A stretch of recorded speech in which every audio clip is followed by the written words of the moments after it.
Love listening to your favorite station?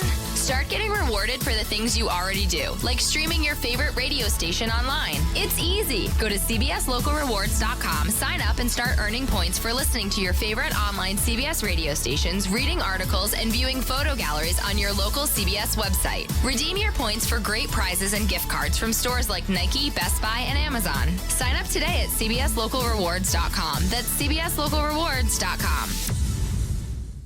All thought and opinions expressed on this podcast are the personal opinions of the host and guests and do not necessarily reflect the strategies or opinions of the host and or guest's employer or their respective affiliates or clients.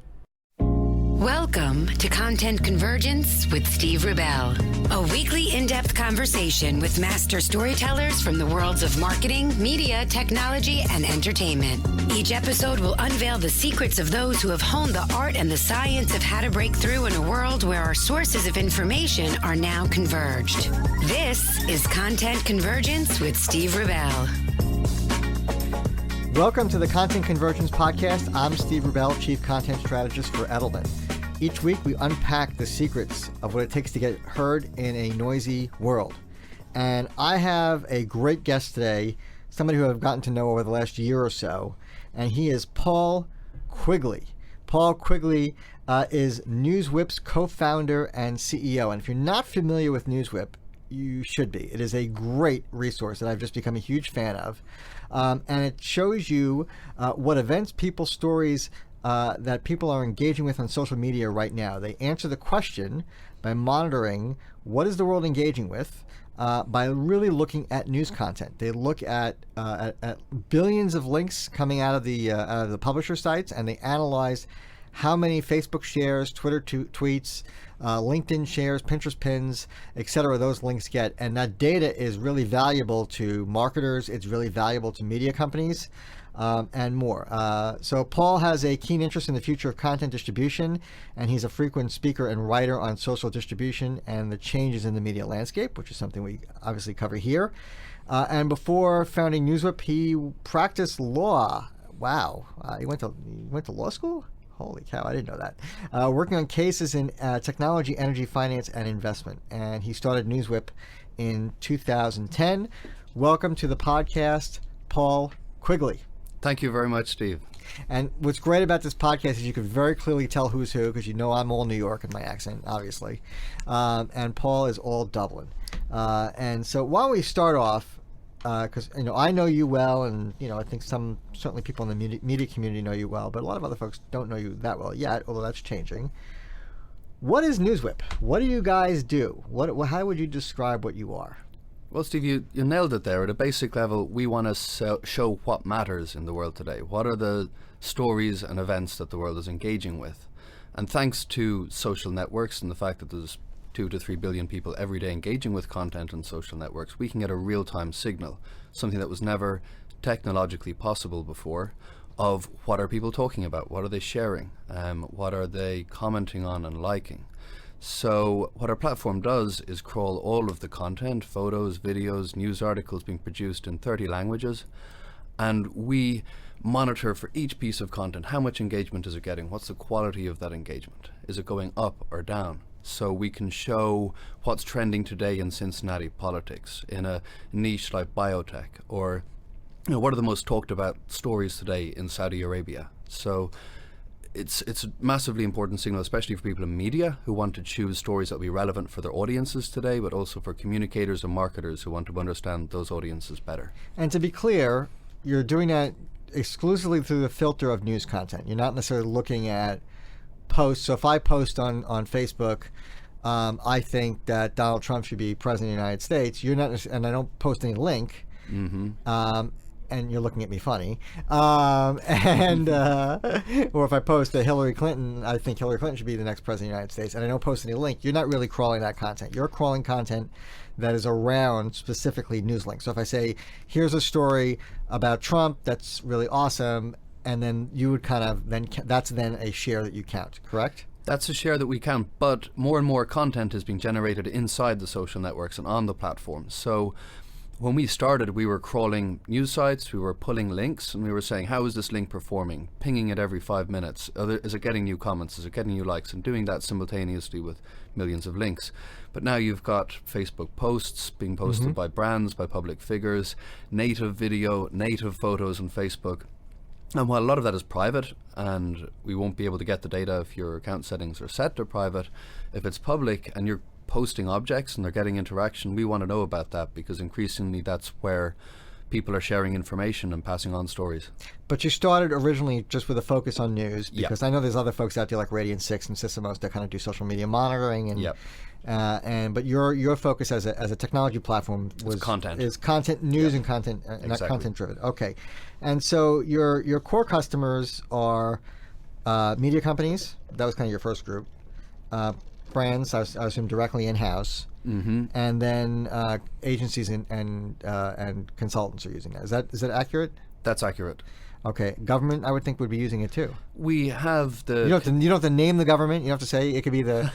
it could be the Department of something. I don't know. So we're being used by a U.S. government agency that won't allow us to say anything other than they work for the government. Okay. We're being used by the Canadian Prime Minister's office as well, and a few other political groups, the Heritage Foundation, the Centre for American Progress. Both right and left in the US, it's increasingly about telling the story. Why should we be for or against gun control? Why is healthcare a good thing? And you need these example stories that you can find on our platform to help communicate your story. So increasingly, it's kind of content marketing for electoral causes and for causes, and we see a lot of users doing that as well now. Okay, so the way it works, as I understand it, is that when a piece of content is shared on one of the social networks, and you're able, you ping the APIs, and then you take that link and then you start tracking it. You count how many shares it's getting, in some cases how many comments it's getting. Yeah. And you're tracking the velocity, and as of now, you're not necessarily tracking the sentiment around that link, right? Yeah, we're working on sentiment. We're working on other entity extraction. But there's so much good metadata there already. We can see who authored it. We can see what it's about. We can see if there's any meta tags added, if there's video, if there's an image, if there's closed caption. So we can pull in a lot of extra information about a link to really say, what is this story about?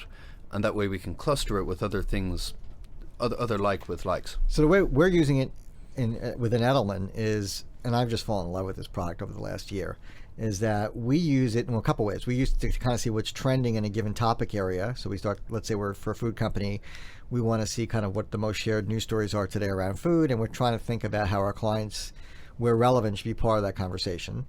And that's kind of how our teams are using it. The way I'm using it personally is I'm going in and I'm pulling spreadsheets of the most shared stories around a client or the most shared stories around a topic, and I'm figuring out who wrote them, and I'm using it to go into clients and challenge their conventional wisdom on some of why these digital native publishers that sometimes look like they're small are actually sometimes quite mighty in sharing. So you have two products, right? You have. Why don't you tell us about what? Well, I'm not gonna, yeah, let's split it out. So we have a real-time tracking of what are people sharing right this minute. What is the stories with the highest social velocity, as in shares per hour?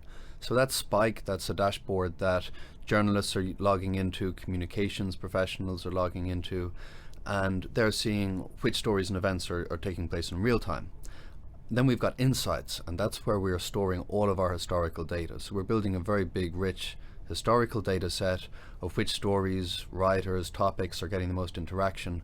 And we're adding another 3 million stories to that every day with all of the social data for each of those stories, which is a really rich thing to query. If you want to know when do people start sharing content around Halloween, you can go back and look at our let's see early October 2014.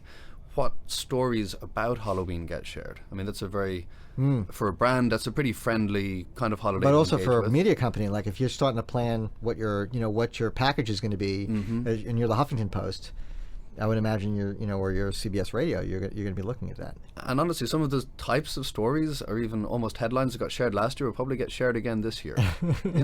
These 30 genius costumes. When is the right time to write that? October 30th is too late. Inspire people when do people start thinking about that? So we can look at that data and say, right, September 29th, start pulling the trigger on the Halloween content. Amazing. And and you also kind of know what the quality is too.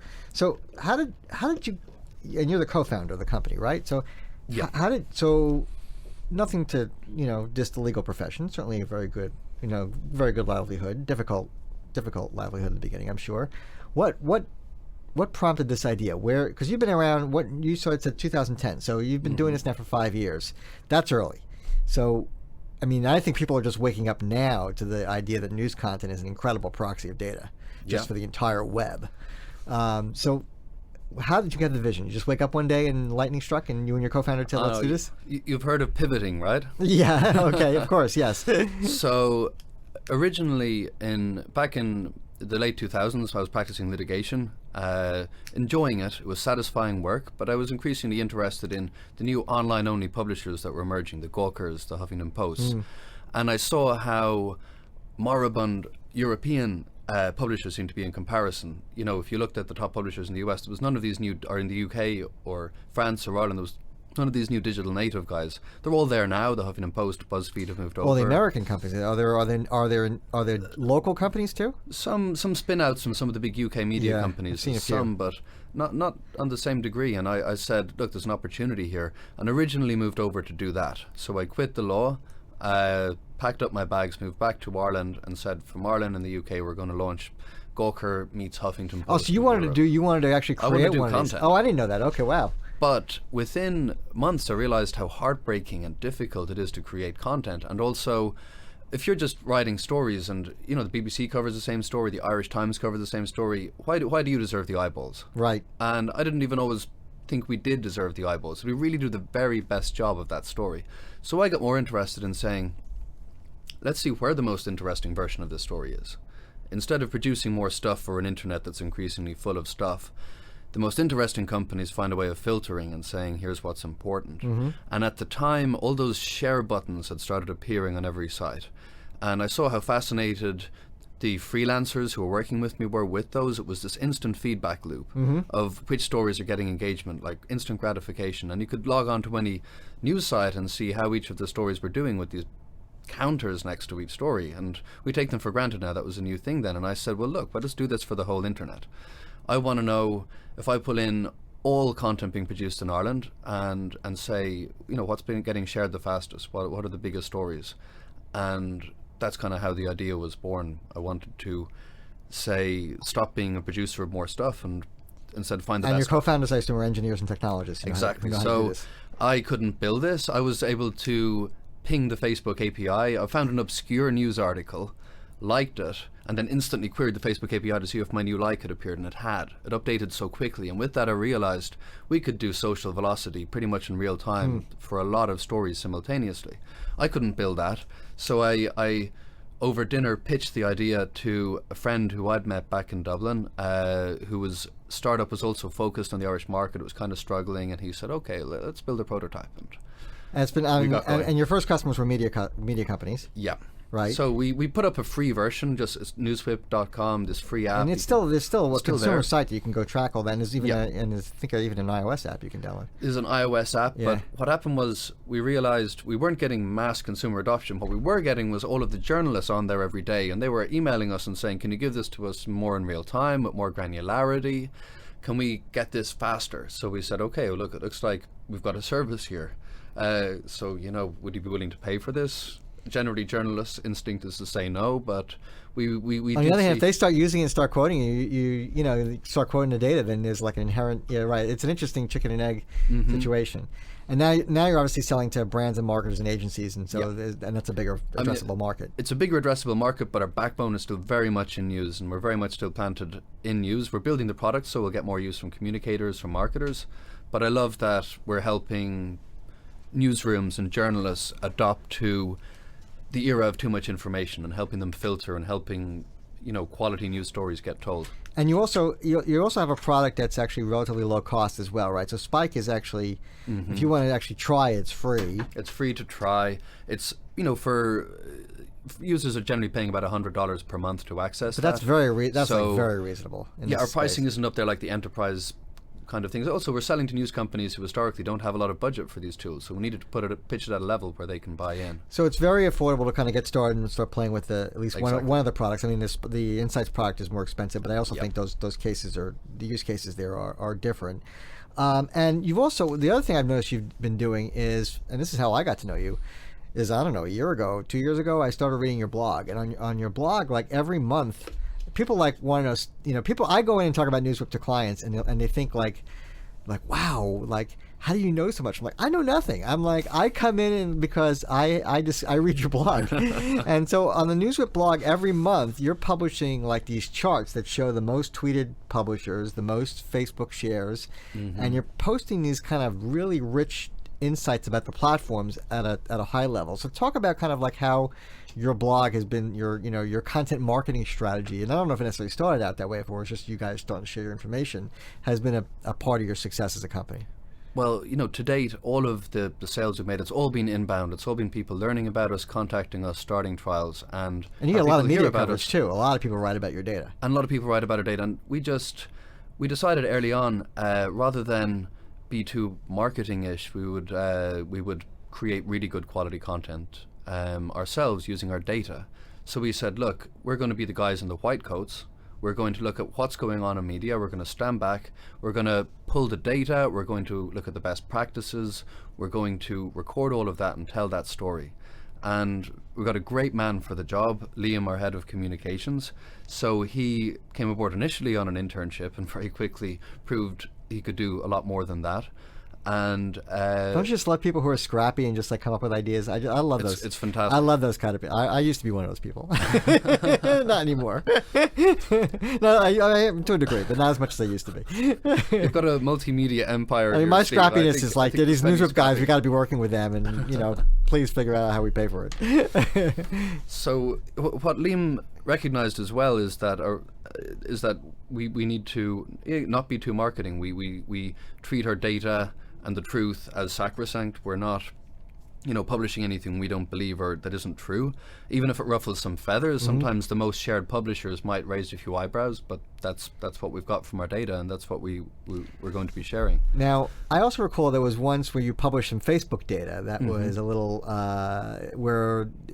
because the publishers are always, and we've covered this in the podcast before for those of you who are new, the publishers are always worried about Facebook making waves and that Facebook's going to make a change and their fortunes are going to decline, or Facebook's going to make a change and it's going to reward them for doing something right. And so they're always nervous about Facebook and changes they make to the algorithm. And you kind of published some of that data, I recall, a few months ago, and it caused quite a stir.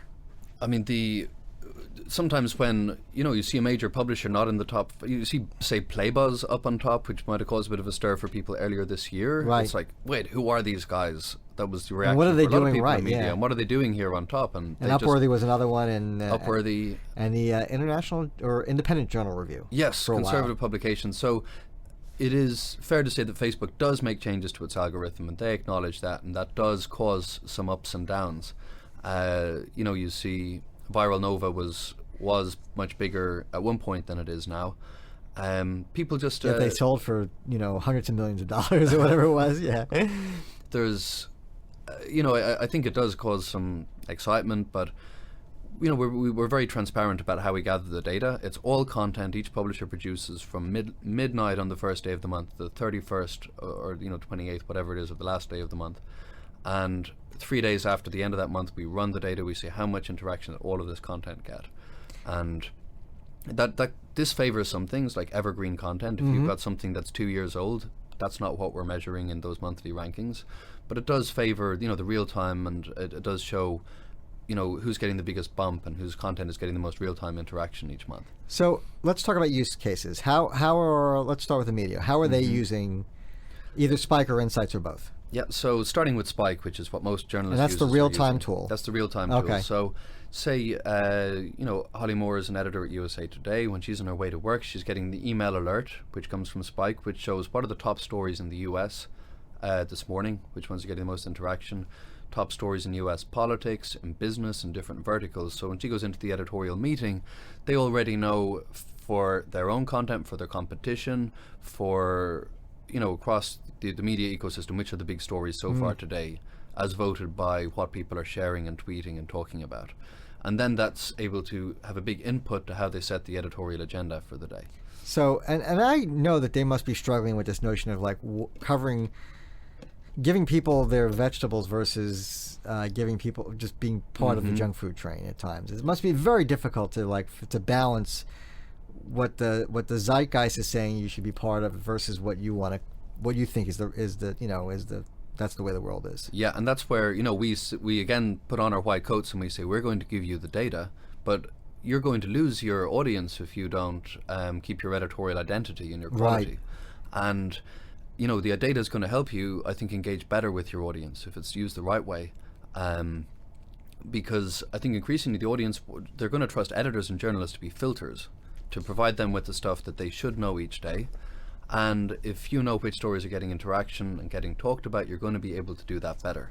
And but you can't just copy what works for some other publication if they've got a completely different audience, and that's important. And so how are marketers using the data? Because that's a relatively new group for you, right? Yeah, so we're getting all kinds of interesting stories. People aren't always telling us how they're using the data, which is okay. It can be used in the marketing group of publishers, for one thing, to show how a given publisher is doing really well with Coronation Street, with the Olympics, with a given event. We get X% of all shares relating to these events, so it can be used by marketing departments at publishers.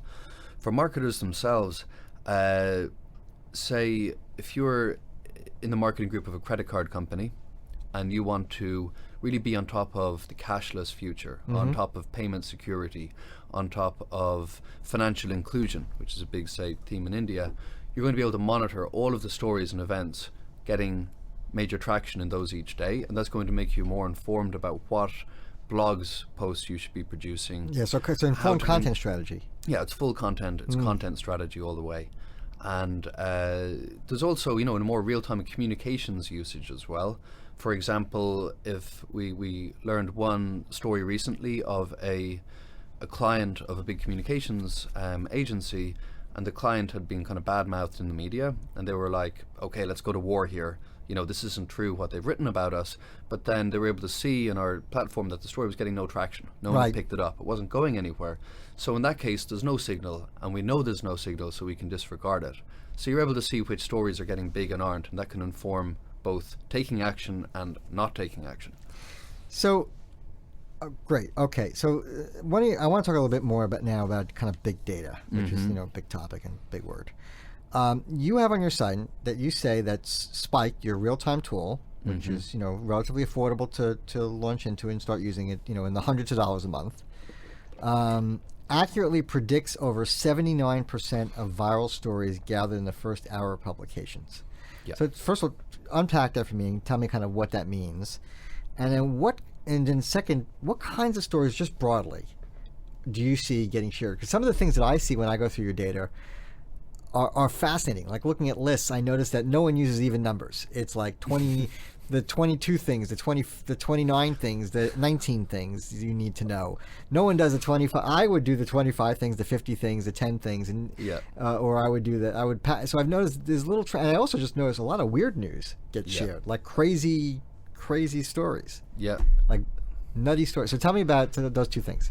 Well, first the 79%. So we wanted to see how good our way of tracking stories in their first hour and looking at how much interaction they get in their first hour, how good that is at predicting the really big stories and how big they will become. So how predictive is early velocity and early traction of the eventual major stories of the day? And the Irish Centre for High-End Computing, who had a lot of processing power, came in, gathered our data for a month and looked at which stories were the big ones and whether they had been on top in Spike 1 hour, which is the 1 hour filter in our platform. And 79% of the big stories had been the ones that were on top of Spike 1 hour, the ones with, that ended up with the highest percentile of interactions. So what that shows is, there's some exceptions, but generally the stories that will end up big start big. They get picked up quickly and get traction quickly. So if you can have a platform that accurately gauges that early bump, then you can get people ahead of the curve of what the big stories will be in a few hours' time. And more broadly, what kinds of stories are getting shared? What are kind of evergreen trends? I don't necessarily mean in the content, but like in the style. Like, for example, are the listicles, are they rising or falling? The weird news, again, the weird news, I've just never ceases to amaze me how, like, the scale of, like, that there just seems to be more of that now. Yeah, it's, I think of this blog post, Steve, I'd written, we tried to come up with an acronym or a way of dividing up. Yeah, so tell us about that, yeah. So, one that we had come up with is Fired Up. We looked at the top 100 stories, we looked at different ways of categorizing, looking at the top 100, top 200 stories in a month, and is there any mutually exclusive, collectively exhaustive way we can start analyzing this? And we're still working on that, but we did come up with one good one, Fired Up, and that stands for, first of all, funny, F for funny. And funny can be, as you said, ha-ha funny, or it can be weird funny. Yep. And that makes up a good 15% of the stories that get shared pretty much every month. And let's ask the question, why? Why do people like sharing these weird stories? And well, because it's part of its identity, I assume. It's like it's shaping Yep. your identity. You're sharing something it's a badge. And I think when you look at, if you had a weird story, you kind of want to tell it to people. I think a good way of testing whether a story is something you want to share is it something that if you had it stored up in you and you're having a conversation with some of your friends, you might want to let out. You're not going to say, look at this fun thing I found. And the funny stories will often do that. And as you say, identity, that's the next thing. Fired Up, F-I. Right. Identity is huge. Like I would say marriage equality has probably been the biggest single issue in the age of social media to date. I would say if you were to look at any single issue, it's probably shared more than, I'd say, Barack Obama pro or anti stories. Overall, in aggregate, marriage equality has been huge, not just in the US, but back in Ireland, where we just, by referendum, changed our constitution to permit same-sex marriage. And, across the world, it's been a huge event, and I think that's been about it. People have really identified with it. Then FIR, real life. So the kind of gritty stories of real human experience. I was at a panel last year at South by Southwest, or this year at South by Southwest, with mommy bloggers. And there's a few parenting magazines. It's not a very big thing, but if you look at social media, parenting is a huge thing. It's huge. And mothers have found a new way of connecting, and they connect over content. They connect over content from blogs like Scary Mommy, from Huffington Post's Parenting Vertical. It's an experience a lot of women maybe historically have gone through alone, and there's a lot of blog posts in that world that are kind of very real world, kind of confessional, kind of, hey, I hate my kid today, am I weird? Or, different tips, but a lot of it's people being quite confessional and talking about the real experience. And that's almost a new type of media that wouldn't have existed in the newspaper age. Okay. Maybe the nearest thing was a Dear Jane Right. advice column or something. Ann Landers, right? Yeah. Here. So that's a new form of, and we see these new forms of media emerging. For example, in social media as well, science is really big. It's much bigger, I think, than it ever was when it was just relegated to the back pages of newspapers. Can you send me that stat? Because it's been like 5 times that I wanted to use it. I know I've read that science stories are amongst the most shared stories, and I can never find the statistic. Oh, I'll go and find it on the blog. Because I know that's true. Yeah, right. And the BBC, that's why they in particular do well, I would think. Yeah, I'd say the BBC is National great science Geographic, coverage. obviously. And yeah, and they do very well on Instagram. You can link science with the world is amazing. You can link it with environmental causes that people feel strongly about, and it can do very well on social. And I think we'll see new publishers emerging. We are in already. that space. The Dodo, right? Sorry? The Dodo. The dodo. I don't. Oh, See, the dodo. It's I don't know. all about all about animals. Yeah. Yeah. So okay. So that's the R in Fired Up. Then there's E, extraordinary moments. This is the stuff that maybe Upworthy made famous, or one of the things that Upworthy made famous, the kind of extraordinary moments, things that make people cry. Especially with some demographics, people like sharing this. You like to bring out an emotional reaction in your friends and share something beautiful with them. Then the D in Fired Up is down memory lane. I'm kind of shoehorning something into my my acronym here, but you should be in PR. Exactly. You're in the wrong field. I mean, you're going to make millions through this, through this company one day. But when you're done, your next I'll job. be coming looking for a job. You call us up because Steve. this is just brilliant. Okay, yep. So nostalgia is really powerful, and I think it's one of the real walls that Facebook is building around itself as well, because no one's going to want to lose their photos, even if a new social network was to emerge. And nostalgia, they say, here's what you shared 4 years ago. But a lot of the listicles that BuzzFeed publishes are about 15 things you'll only appreciate if you grew up in Oregon in the 90s. or 12 ways you know you're a Boston mommy. And like, you've just got this instant group who just can't wait to share that. They identify with it. It makes them nostalgic about their friends. They think back to high school. It's a good tool to interact with your friends from high school. So nostalgia is very powerful in terms of social content. And then the up, there's useful stuff, the how-to guides, as you said already. And the last one, the P, is power challenge, which is, again, another Upworthy-esque one. That's an interesting one. That's when, you know, it's like a kid speaks truth to power story. And they had a moment, I don't know if they're as big now as they were a while ago, but those stories went through a really strong moment. And they were used initially, I think, by the left and then by the right. You know, little girl says, why can't I have an AK-47? And totally catches out, you know, Democratic politician, or vice versa. Little girl says, why can't mommy have health insurance, to a Republican politician? And he's tongue-tied, and you've got this great viral moment. And I haven't seen as much of those lately, and those, maybe that got disfavored by the algorithm we were talking about. But that fired up metaphor is great. And so one question we have, we talked about this when you were over, is does sharing necessarily equal caring? So do people, because I heard an expression, news you read is different than news you say you read. Yeah. So, and I'm, or not always, or sometimes it is. So I'm curious, and if your data gets into share versus care.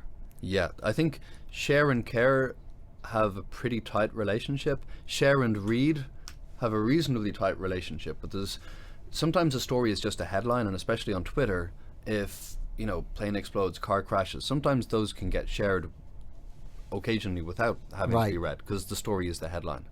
But the majority of time, all the research that's been released to date by Upworthy and by BuzzFeed shows a very strong relationship between length of time spent reading and shares. So people are more likely to share stories they spend more time with. However, there's this remaining category of what I would call guilty content, guilty pleasures.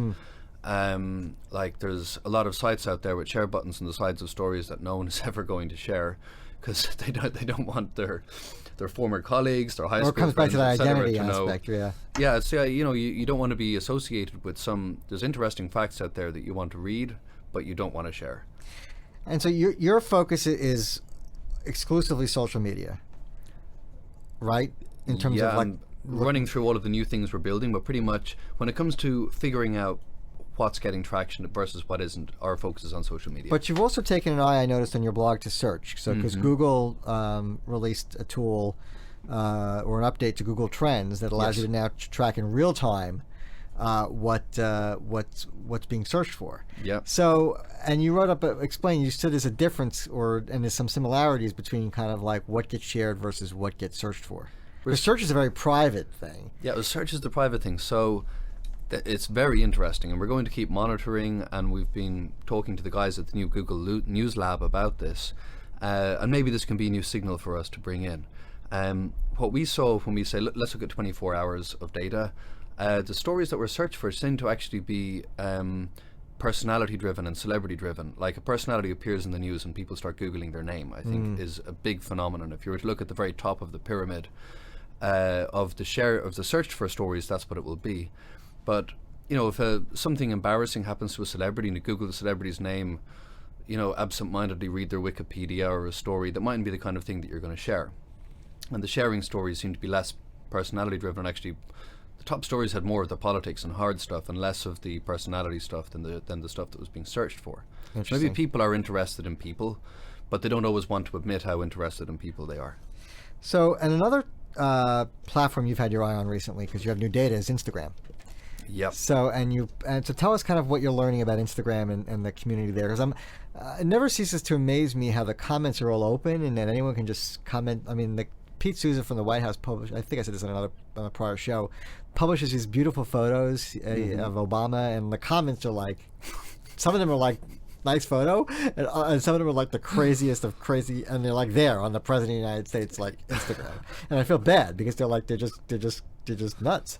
That's the internet. Yeah, that's the internet. So, but what are you learning about Facebook comments and as an engagement and signals and so forth? Well, there's to look individually at Instagram. First of all, when we ran our numbers, and then Instagram. Sorry, our aggregate numbers there. There's they're really off the charts, huge numbers, hundreds of millions of interactions with the content. Say from 9gag, who was the top Instagram account for us. They 179 million interactions.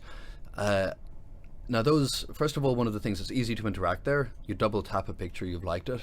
I think people are much more careful about what they're sharing on Facebook and what they're associating themselves with, and it's a semi-private act.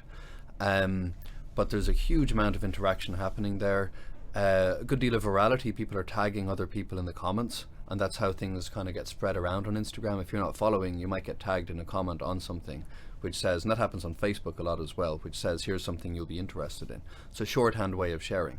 And I think Liam wrote a very good blog post on how a comment equals a share. Yeah, a lot of the time on that community. On that community. Yeah. So Instagram, the images are really, if you've got visually driven content like National Geographic does, they had a picture of an emperor penguin with 800,000 interactions on it. You've got something. 800. You said 810,000. 800,000. 800,000 interactions on a penguin picture. On a penguin picture. Okay. Well, now I know what to go for Halloween.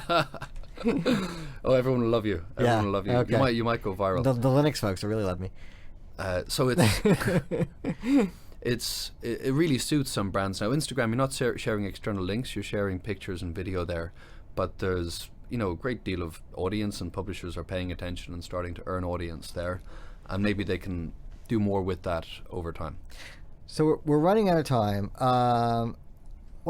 What's next in this big kind of arena for social discovery, and kind of what's a big trend that we should be thinking about in terms of like what kinds of content is going to break through those filters in the future? Wow, well, there's a few big trends that we're looking at. There's the nativization on platforms. So that's like the Snapchat Discover working with the Daily Mail, or like Facebook Instant Articles working with NBC and so forth. So there's the instant articles, there's uploading your own native video to Facebook, which anyone can do. There's a couple of walled gardens being tested out, as they're doing with Snapchat now. There's just a handful of publishers getting a lot of interaction on, because there's only 12 TV stations in this TV right now. But if that's fully opened up, I can imagine in the future publishers having some kind of content management system whereby a story, an event happens, they're going to detect the event happening with a platform like ours. Then they're going to need to publish it onto Facebook native video. They're going to need to publish it onto Instagram. They're going to need to publish it onto Snapchat. They're going to need to publish it onto their iPad app. And, that's kind of heartbreaking thing to imagine right now for someone, who's got to handle all of that. But I think that whole process will be smoothing out. There'll be a lot of different channels that you're reaching people. And publishers are, I think, wise to experiment with these new. And what about for the marketers? What should they be thinking about? So the marketing is interesting because journalists, I think, are starting to think a little bit more like marketers now. They're starting to pay attention to demographics. They're okay with gathering marketers data. Are starting to think more like journalists too. And I think they should. I think one of the reasons brands are afraid of real-time marketing and the real-time engagement out there is that it can go wrong, and everyone's really hoping a brand's Twitter account will say something embarrassing. And I think marketers, to avoid that happening, have to become more like journalists.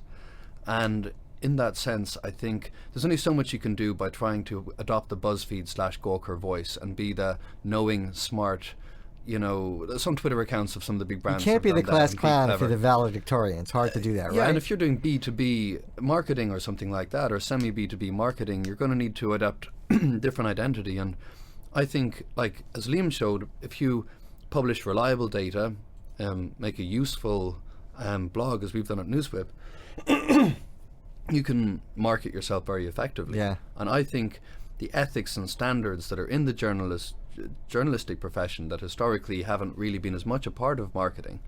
Journalism takes itself more seriously in terms of, telling the truth, not just telling what will sell their product. I think some of that stuff will have to be absorbed by marketers so they can win trust over time, and so they can trust people with a Twitter account. Because if everyone's being held to these good, high standards as professionals, then we can start doing things in real time and giving brands real-time personality. So we'll see more of that convergence.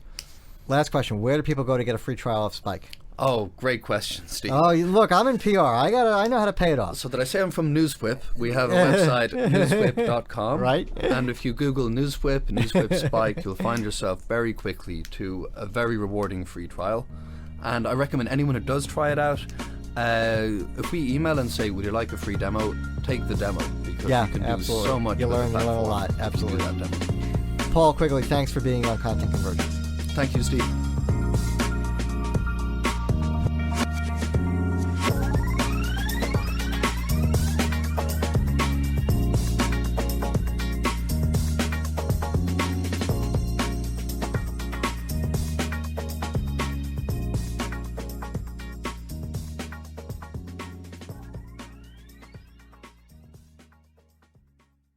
Do you love listening to your favorite podcasts on Play.it? Sign up today for the Play.it newsletter to receive monthly updates on new podcasts, notable guests, trending shows, and more. Sign up now at playitnewsletter.com. That's playitnewsletter.com. Hear what you've been missing.